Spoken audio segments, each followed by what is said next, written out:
Buen día. En esta sesión hablaremos acerca de la placa Nodenku. Nodenku es un nombre que recoge un firmware open source y una placa de desarrollo basados en el ESP8266, pero actualmente cuando mencionamos Nodenku nos referimos únicamente a la placa de desarrollo. Esta placa está orientada a la construcción de proyectos de Internet de las Cosas gracias al ESP8266, que es un módulo Wi-Fi. Algunas características importantes que debemos mencionar son su bajo costo, la conectividad Wi-Fi, que se alimenta con 3.3 voltios, pero Nodenku incluye un regulador de tensión, lo que nos permite alimentarlas por USB con 5 voltios. Un puerto micro USB que contiene un conversor a puerto serial.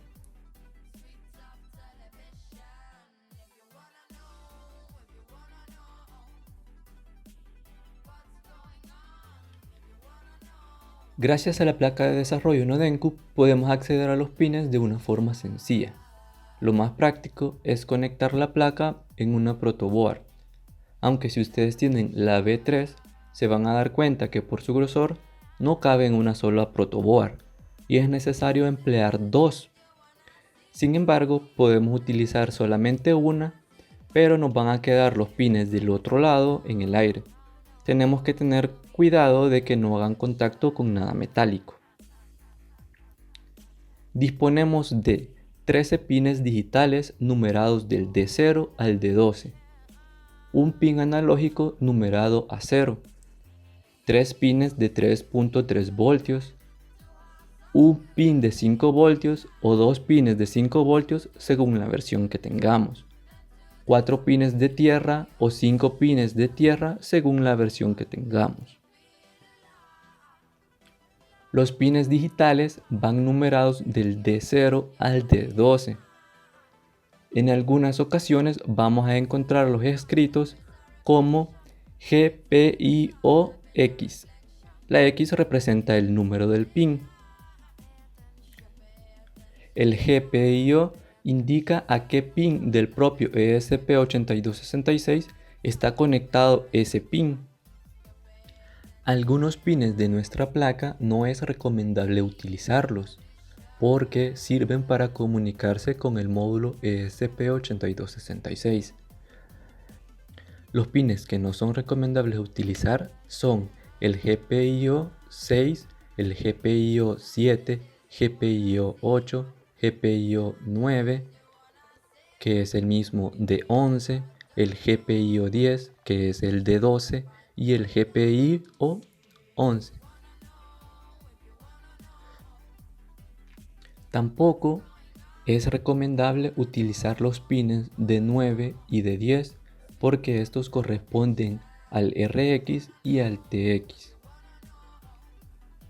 Contamos con un pin analógico que admite un rango de valores de 0 a 3.3 voltios con una resolución de 10 bits.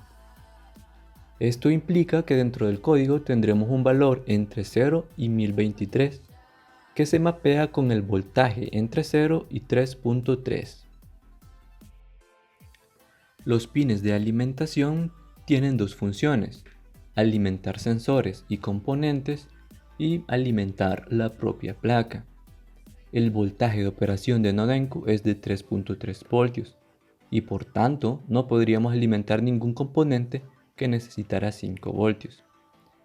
Sin embargo, cuando se alimenta a través del puerto USB con 5 voltios, internamente posee un regulador de voltaje que saca 3.3 voltios y 5 voltios.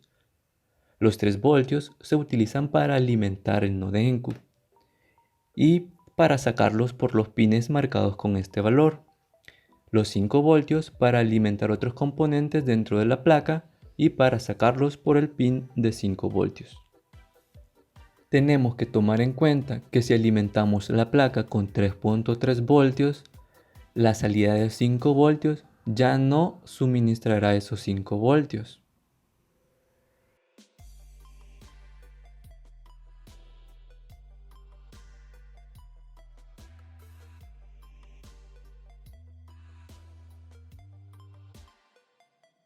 Antes de empezar a programar, tenemos que asegurarnos de tener la placa correcta seleccionada. Para ello nos vamos a herramientas, placa, y si no nos aparece, tenemos que irnos al gestor de tarjetas y vamos a buscar ESP8266. Si no nos aparece, tenemos que dirigirnos al sitio hiphop.com pleca ESP8266 pleca Arduino, que es el sitio oficial para este proyecto.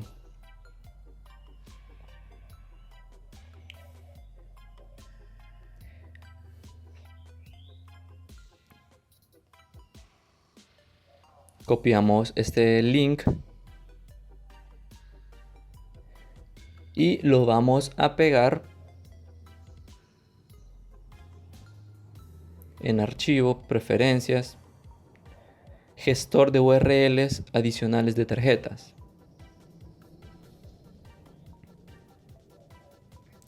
Ok. Luego volvemos a abrir nuevamente el gestor de tarjetas. Esperamos a que se actualicen. Y luego ya podemos buscar ESP8266.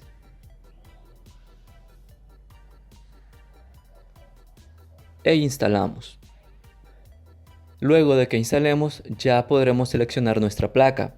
Algo importante es de que si ustedes tienen la placa B1 o B2, van a tener que seleccionar la versión 0.9. Y si tienen la placa B3, que es la más reciente, van a tener que seleccionar la versión 1.0.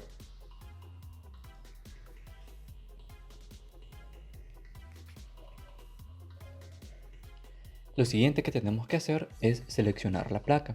Para ello nos vamos a herramientas, placa, y va a depender de la placa que nosotros tengamos. En mi caso yo tengo la B3, entonces voy a seleccionar Nodenku 1.0. Y aquí tenemos el código con el cual vamos a trabajar. Primero vamos a incluir la librería. Luego vamos a declarar un SSID que va a ser el nombre de nuestra red Wi-Fi a la cual nos vamos a conectar y su respectiva contraseña. Luego declaramos un Wi-Fi server en el puerto 80. Luego el pin en donde vamos a conectar nuestro LED, que en mi caso va a ser el D7. El estado inicial, que va a ser en low. Y tenemos ahora el método setup. Si se recuerdan, el método setup solo se ejecuta una vez. Lo que vamos a hacer dentro de este método primero va a ser inicializar el monitor serial con un serial.begin en 115.200. Luego el pin mode para el LED, que va a ser de salida, y un digital write para ponerlo en bajo. Luego vamos a hacer un Wi-Fi begin con el SSID y la contraseña. Luego vamos a imprimir en el monitor serial conectando a la red y el nombre de la red. Ahora tenemos un while. Este while lo que va a hacer es que nos va a imprimir un punto cada medio segundo mientras el estado de la Wi-Fi sea diferente a conectado. Cuando sea igual a conectado, es decir, cuando ya se haya conectado, va a dejar de imprimirnos el punto y nos va a mostrar el mensaje Wi-Fi conectada. Luego hacemos un server begin y luego imprimimos que el servidor ha sido inicializado. Por último, en este método vamos a imprimir la IP que nos ha sido otorgada por el router. Le podemos poner una IP estática, pero en la actualidad la mayoría de routers tienen habilitado DHCP que nos brinda una IP automáticamente. Entonces aquí la vamos a imprimir para por medio de ella poder conectarnos. Ahora vamos con el método loop. Si se recuerdan, este es el método que se va a estar ejecutando una y otra vez. Primero lo que vamos a hacer aquí es que vamos a iniciar un cliente. Este cliente va a ser el que va a pedir datos al servidor, ya sea un teléfono móvil o una computadora. Cuando el cliente esté conectado o cuando el cliente haga la petición, nos va a imprimir en el monitor serial un nuevo cliente. Y acá vamos a declarar la petición, que va a ser una cadena de texto. Ahora tenemos una serie de condiciones para la cadena de petición. Si se recuerdan, el index_of nos devuelve la posición en donde se encuentra. En este caso estamos pidiendo la posición en donde se encuentra la cadena LED igual a on dentro de la cadena petición. Si esta cadena no se encuentra, va a devolver un -1. Entonces por eso ponemos el -1. Si esta cadena se encuentra, va a devolver la posición en donde está. Ese va a ser un número entero. Entonces, si lo encuentra, cuando sea diferente de -1, el estado va a ser low. Y por el contrario, si encuentra LED igual a off, el estado va a ser high. Luego vamos a hacer un digital write, en el cual vamos a escribir el estado en el pin donde está el LED. Luego lo que vamos a hacer es un client print, que lo que va a hacer es responderle al cliente que nos ha hecho la petición. Y como nos vamos a conectar mediante un navegador, lo que le vamos a devolver es HTML. Y acá está la estructura de HTML que le vamos a devolver. Acá vamos a escribir un H1 en el cual vamos a escribir control LED. Luego tenemos un input, que es una imagen que se encuentra en esta dirección, que nos va a dar la apariencia de un botón. Más adelante lo vamos a ver. Y este va a contener un método, el método onClick. Este método onClick lo que va a hacer es direccionarnos al LED on. Y por el contrario, cuando el estado sea bajo, lo que va a pasar es que el método que vamos a tener va a ser hacia LED off.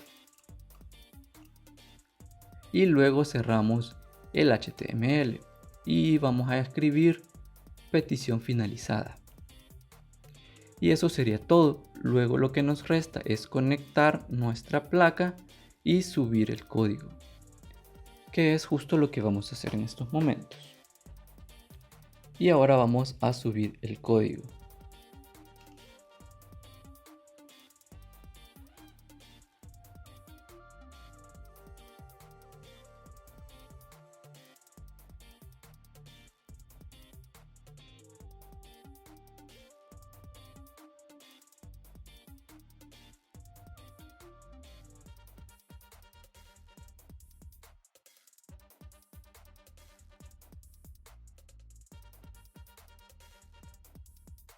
Una vez el código se haya subido, vamos a abrir el monitor serie.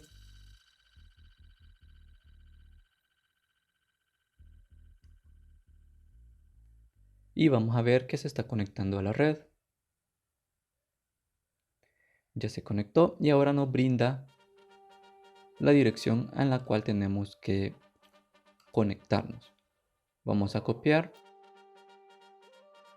y nos vamos a dirigir hacia el navegador.